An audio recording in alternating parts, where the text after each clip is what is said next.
A very good morning, dear students. Today, let me continue with that chapter Animal Relationships, that is part 2. In the previous part, that is in part 1, we have discussed about the animal relationships like mutualism, commensalism, which are the types of positive interaction, and we also discussed a type of negative interaction, what is called as uh, competition. And today we will discuss about the other types of negative interactions like parasitism, competition, amensalism. First, let me start with parasitism. Parasitism, it is a kind of interrelationship between two different organisms wherein one partner is benefited and other is harmed, and the partner those gets benefits is referred to as parasites, and the partner those gets harmed are referred to as host organisms. Parasites get food and shelter from the host, and some common examples for parasitism: tapeworm and humans, leech and pig, mosquito and humans. In this slide, you will be observing a tapeworm and human interaction, parasitism, and you also observe the mosquito and humans. In case of tapeworm and human relationships, tapeworm lives on the intestine of humans and feed on that tissues of the intestine, whereas humans are said to be the host organisms which are affected by the symptoms like diarrhea, abdominal pain, hunger or loss of appetite, fatigueness, weight loss, vitamin and mineral deficiencies. And in case of mosquito and human relationships, mosquito considered to be the parasite and it feeds on blood of the humans. In case of humans, the humans gets various diseases transmitted by mosquitoes such as dengue, malaria, etc. So here mosquito is acting like a vector also. Coming to the details of parasitism.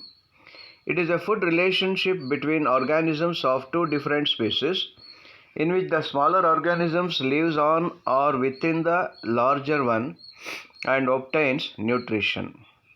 The small organism is the parasite and the larger organism is the host. And here the parasite is benefited while the host is harmed or not affected. Parasitism is different from predation because parasites lives in or on the host without killing it, whereas the predator kills the prey. The parasite may cause severe diseases which may be fatal to host, while a predator will not generally cause any kind of diseases. And the most successful parasite is usually the one that harms minimum to the host. And the host can survive and reproduce without the host help. Coming to some salient features. Parasites that depend on the host without invading into their body are called ectoparasites. Example, louse, that is head louse pediculus, which lives on the scalp between the hair. It sucks blood, irritates and spreads diseases. Next one, rat flea, Xenopsilla. It lives as ectoparasite on rats, spreads plague bacterium to humans. Next will be ticks, Dermacanta. These are the ectoparasites on domestic animals like dogs, cattle, etc. and cause tick bite fever. Next one will be leech, bedbugs and mosquitoes, which are considered to be the ectoparasites that suck blood of the mammals including man. And some aphids are the insects that suck the phloem sap of the plants. So they are the parasites for the plants. Coming to endoparasites, these are the ones which live within the host body. Example, Plasmodium, found in the RBCs of man. Trypanosoma, found in the CSF, that is cerebrospinal fluid. Wuchereria, that is filarial worm, which is found in the lymph nodes. Schistosoma, which is found in the human blood. Taenia solium found in the small intestine of man. So these are some examples of endoparasites. A parasite usually parasitizes a host which is large in body size than it. The balance between host and parasite is upset when the host produces antibodies or other substances which affect the normal development of the parasite. In general, the parasite derives benefit from the relation while the host suffers harm. A parasite may be full-time parasite or a part-time parasite or a temporary parasite. Some other examples of parasitism: Ascaris lumbricoides, commonly called as roundworm; Sacculina on crabs; Hyrdinaria granulosa, that is leech, on the cattle and humans; Loya loya, that is eyeworm in the eyes of vertebrates including humans; and Ancylostoma duodenale, that is hookworm, which is there in humans; Entamoeba histolytica, which causes amoebiasis or amoeboic dysentery; Wuchereria bancrofti, a filarial worm which causes a disease called filariasis or elephantiasis or elephant leg disease; Plasmodium vivax, as you know that it causes malaria disease; and Schistosoma bovis, it is the internal blood parasite. Some of the parasite visit host frequently for a short period for feeding, and these are called intermittent parasites. Example: female mosquitoes, bedbugs, leeches, etc. The parasites whose presence produce disease in the host are called pathogenic parasites. Example: Vibrio, that is cholera, that is Comibacterium diphtheriae; Mycobacterium leprae, that causes leprosy disease. So these are some other examples of pathogenic parasites. The parasites which do not produce any disease in the host are called non-pathogenic parasite. Example: Entamoeba coli. Hemiparasites. These are the parasites which receive only a part of their nourishment from the host and manufactures part of their food. Example: plants like Rhizome and Loranthus. Holoparasites. These are the parasites which are totally dependent on the host for their requirements. Example: all animal parasites. Then there are some parasites called hyperparasites. When a parasite lives within or on another parasite, it is referred to as a hyperparasite. Example: bacteriophage. So this slide will show you the pictures of some parasites, and this one is the Sacculina, which is a parasite in the body of the crab, and this one is leech, which is the parasite on the cattle and humans, and this one is Plasmodium vivax, which is the endoparasite in the blood or the orbices of man and other vertebrates, and this will be the head louse, which is the parasite considered to be the ectoparasite, and this will be the Ascaris, that is roundworm, which is the parasite found in the intestine of man. So these are the some examples of animals which are considered as parasites. Coming to the next type of relationship, what is called as competition. Here organisms competes for resources like water, nutrients, light and space. And it occurs when resources are not sufficient for all individuals. If the resources are sufficient, then there is no fight or competition. That is a very common thing. Individuals that harm one another in trying to obtain it, they are said to be the organisms involved in competition. Some good examples of competition: fishes inside an aquarium competing for food and space. So that is what shown in this picture. And hyena and lion competing for territory, that is been shown here in this slide. An eagle and a hawk competing for a prey. So these are some good examples of competition. The details of competition. Competition is a struggle among organisms for survival. Types of competition. Intraspecific competition. Members of the same population compete for resources like food, space, and mate. It is also called intranecine. This is more acute than interspecific because the members of the same populations have same preferences for resources. For example, the members belonging to the same species will have the same food preferences, so obviously there will be more competition, or the competition is very severe there in intraspecific competition. Coming to interspecific competition, which is also referred to as internecine. Here, the members of different populations compete for resources. Plants compete for light, nutrients, water, and space. Carnivorous animals compete for the prey. American ecologist by name G.F. Gauss introduced two species of paramecium, that is Paramecium aurelia of bacterial food.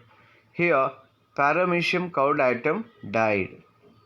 So, this is what the competition that is observed between Paramecium caudatum and Paramecium aurelia. So, when both are put together in a medium, in a bacterial culture, and where Paramecium caudatum is going to be eliminated because of competition that is offered by Paramecium aurelia. In another experiment, Paramecium caudatum and Paramecium bursaria were introduced into a tube containing the same solution. Here, both the species were able to reach stability, that is, none of them are killed or died, because Paramecium bursaria confined its feeding to bacteria on the bottom, whereas the Paramecium caudatum fed on the bacterium suspended in the solution. So they are having different places to share the resources. From these experiments, Gauss developed the concept that two species with identical ecological niches cannot occupy the same environment. That means, in case of this Paramecium caudatum and Paramecium bursaria, they do not occupy the same environment because their food preferences are different, or they have different niches. You know what is niche is? Niche is the functional area or the habitat of an organism. And here, from these experiments, as I told you, that Gauss constituted a new principle, and this is called Gauss principle or competitive exclusion principle, which states that complete competitions cannot coexist. Competitors cannot coexist. Then, generally, plants compete for light, nutrition, water, and space, while carnivorous animals compete for the prey. So these are some good examples of competition as you see in the slide. So this one is the competition between an eagle and a hawk, which is competing for the prey. And here there is a competition between a tiger and a vulture. And this is a competition that is there between an antler and a deer. And this is the competition that is there between two lions, which is said to be the intraspecific. And this is a competition that is there between cheetah and other carnivorous animals. And here this is a competition that is existing between lion and vulture and many other competitors. Coming to amensalism. Amensalism is an interaction where one species suffers and the other interacting species experiences no effect. A good example is the antibiotic Juglone, which is secreted by black walnut trees, that is Juglans nigra trees. This substance is known to inhibit the growth of the trees, shrubs, grasses, and herbs found growing near black walnut trees. That means the substance which is released by this walnut tree, that is Juglan nigra, it produces that antibiotic substance called juglon, which will be an inhibitor, and it will not allow the growth of other trees or the plants or the shrubs near its vicinity. What is amensolism? Amensolism is the ecological interaction in which an individual species harms another without obtaining benefit. So there is no benefit for the partners, wherein one is neither affected nor harmed, whereas the other one is severely harmed.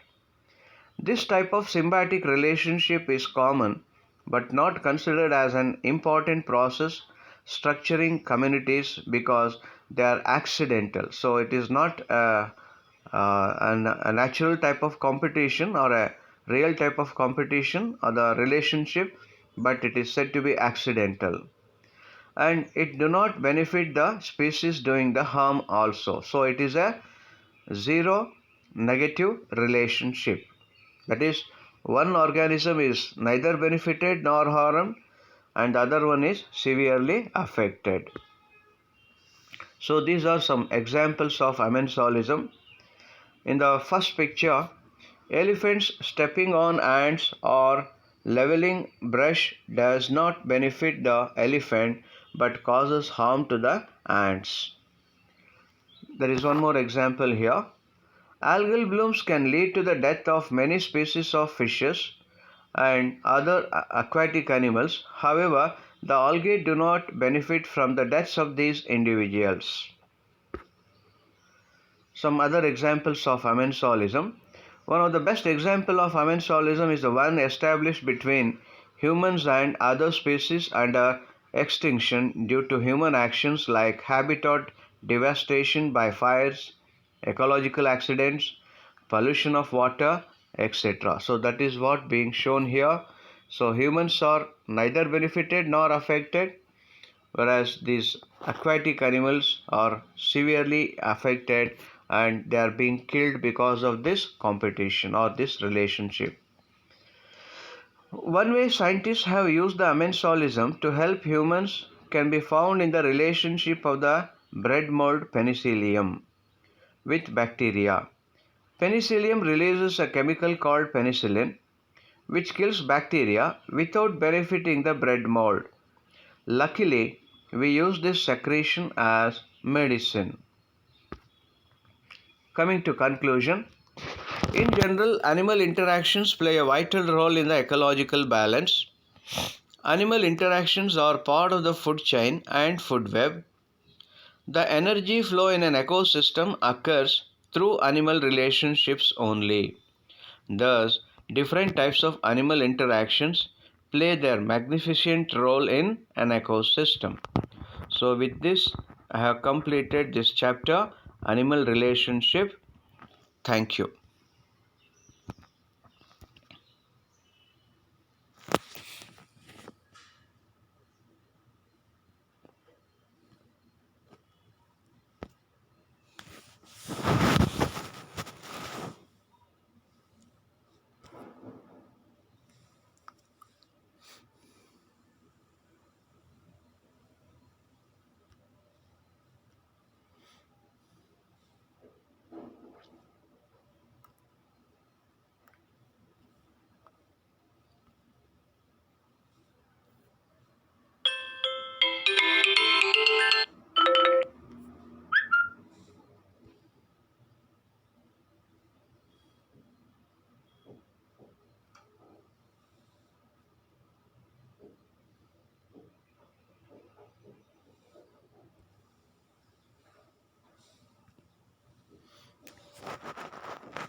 Explain you about the histology of kidney.